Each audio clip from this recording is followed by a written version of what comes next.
Hello, I'm Gary Hamblin, Director of Operations for Henkel U.S. Operations Corporation at our Salisbury, North Carolina plant. Henkel is a leading global manufacturer of adhesive technologies, laundry, home care, and beauty care products, and our Salisbury team is proud to call Rowan County home. Here we manufacture adhesive products that are used extensively across the electronics, packaging, and consumer goods markets.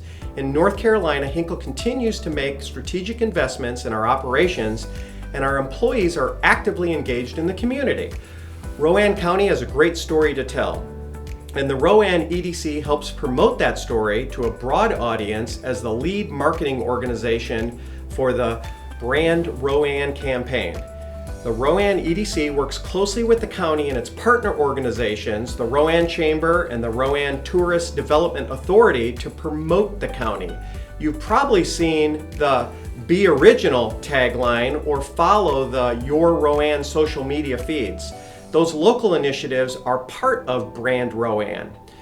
Why is branding campaign relevant to a company like Henkel? The Brand Rowan initiative shares positive messages about Rowan County that are seen not only by our employees, but also potential employers the EDC is recruiting.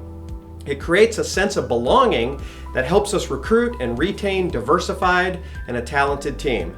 The Rowan Economic Development Commission uses the Brand Rowan initiative to connect with companies looking to expand or relocate. A coordinated community-wide campaign helps reinforce the positive messages about Rowan County to locals, potential residents, and new businesses. We believe in Rowan County and we support the mission of the Rowan Economic Development Commission. I'm asking you to join Henkel and a host of other Rowan businesses to invest in the Forward Rowan campaign. Let's move Rowan forward together.